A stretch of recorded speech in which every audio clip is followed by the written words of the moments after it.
Saya waktu di India baca berita soal pernyataannya Pak Luhut pada acaranya KPK. Kayaknya di situ waktu bicara ada Firly Bahuri deh. Sepertinya, walaupun saya nggak pastikan. Ada kayaknya Mas di samping. Ada kan di sampingnya. Senyum-senyum. Senyum-senyum Pak ya. Senyum-senyum, nggak tahu temen pasti bukan senyum-senyum kecut. Iya. Kan? Walaupun saya nggak lihat rekaman utuhnya, saya nggak tahu apakah Pak Luhut juga menegur Firly yang kasus korupsi banyak di KPK, saya nggak tahu. Nggak tahu. Tapi yang pasti ada ucapan Pak Luhut yang menyampaikan bahwa seolah-olah pencegahan saja itu sudah cukup, dan kemudian OTT itu dianggapnya justru malah seperti mendramakan gitu, mendramatisasi lah, atau festivalisasi. Ini yang saya nggak sepakat ini Pak.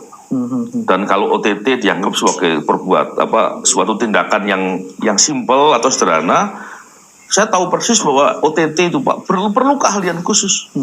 OTT itu perlu teknologi dan sulit atau jarang orang mampu untuk melakukan OTT. Saya katakan itu karena perlu pendidikan khusus, perlu keahlian, perlu keterampilan untuk bisa melakukan OTT. Dan yang paling penting itu adalah OTT itu jadi pintu masuk untuk mengungkap kasus-kasus besar.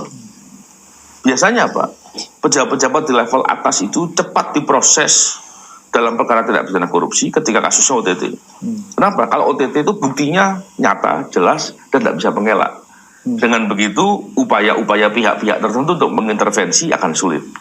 Pak Bibi kan sering itu, waktu masa pimpinan ada OTT. Cerita dong Pak, yang soalnya sampaikan benar apa enggak?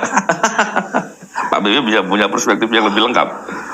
Yang pertama sebenarnya gini dulu, pernyataan umum ya, menyatakan bahwa penindakan melalui OTT kampungan itu pasti hanya orang kampungan yang menyatakan itu kampungan. Iya. Dan buru-buru menyatakan kampungan nggak bagus lah itu. Iya. Artinya kan itu seolah-olah itu mengingkari ya satu keahlian yang Mas Novel tadi bilang. Itu nggak pantas lah diungkapkan oleh seorang pejabat.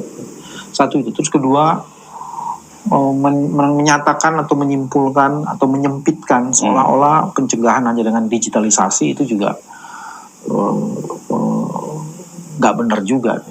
Mari sekarang kita periksa satu-satu ya Mas. Nanti akan jawab ke Mas Novel. Saya baca beberapa situasi, misalnya kondisi BUMN kita, kontribusi pendapatannya hanya disumbang oleh sekitar 20% perusahaan saja. Dan itu artinya BUMN kita tidak sedang baik-baik saja. Artinya 80% rugi. Ya, enggak, bukan 80%. Jadi yang menyumbang itu hanya 20% dari perusahaan BUMN itu sendiri. Yang 80%-nya masih belum menyumbang pendapatan BUMN itu. Terus yang kedua, tidak pernah dalam sejarah BUMN Indonesia itu ada BUMN yang proyeknya itu fiktif. Itu ada kasus di ada kasusnya itu kan. 2,5 triliun. 2,5 triliun. Itu cari itu di mana tuh? Makan tuh pencegahan di situ gitu loh. Iya. Ya itu contohnya. Terus ada lagi yang menarik sebenarnya. Ada yang sampai hari ini BUMN-nya itu berhutang kepada para vendor dan kemudian oleh pemerintah dengan sengaja BUMN itu dilikuidasi. Itu maksudnya apa itu? Sampai bergerak ininya tuh. Saking semangatnya. itu contohnya lagi. Jadi dengan begitu investasi kita dalam konteks BUMN ada lagi Mas. Belum lama ini ada 5,3 juta ton nikel. Itu 5,3 juta ton nikel itu boncos karena tiba-tiba keluar tanpa negara tahu. Itu sisi royaltinya memang yang keluar dan biaya keluarnya tuh kerugian negaranya 575 miliar. Tapi selisih ekspornya itu 14,5 triliun. Cuy, lo ada di mana aja nih boncos begini gitu loh. Loh, bukankah sudah ada sistem itu Pak yang digitalisasi di mana semua ekspor itu terlacak? Itu yang saya mau lihat itu. Di mana digitalisasinya itu? Barangkali lagi off Pak, listrik mati. Karena kalau ngomong digitalisasi, Mas Novel mungkin masih ingat ya, sebelum menjawab yang tadi pertanyaan intinya itu, kita tahu selama ini yang namanya e-procurement dan berbagai macam yang lain itu ternyata banyak disiasati. Iya. Jadi kita harus terus-menerus memperbaiki ya sistem pemberantasan korupsi kita.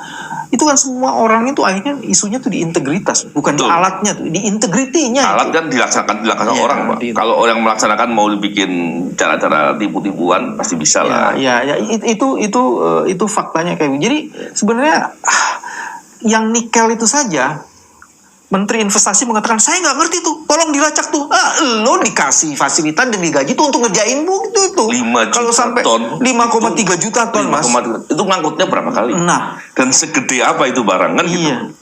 Itu bisa sampai boncos kayak gitu, terus bagaimana caranya tuh? Sekarang dia bilang enak, wah saya nggak ngerti tuh, tolong silakan dilacak tuh. Nenek moyang itu yang mestinya lo kerjain, jangan sampai boncos gitu. Iya. Nah ini yang begini-beginian yang mestinya kita harus agak hati-hati lah. Betul.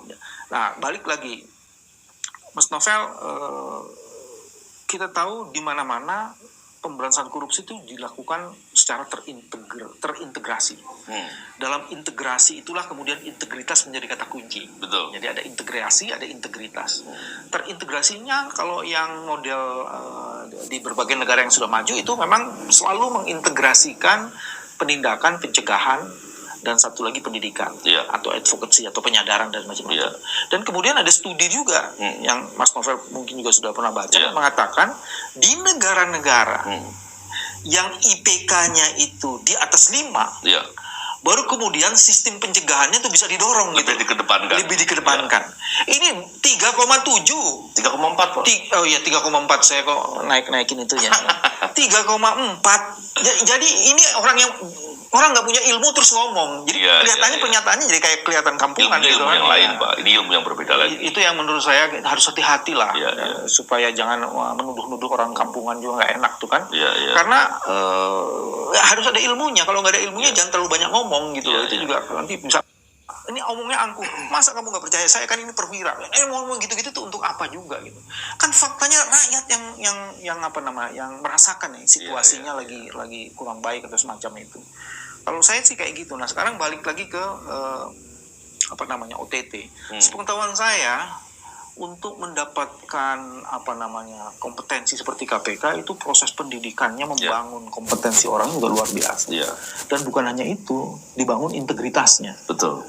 Kalau kemudian ada klaim pada periode saya lah OTT paling banyak, yang paling banyak bocornya diduga. Oh iya. Itu juga pada periodenya dia gitu kan. Kalau itu saya lihat langsung, Mbak. Bahkan saya yang melaporkan.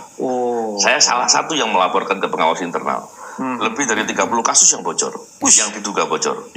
Pada periode itu. Dan itu yang terbanyak.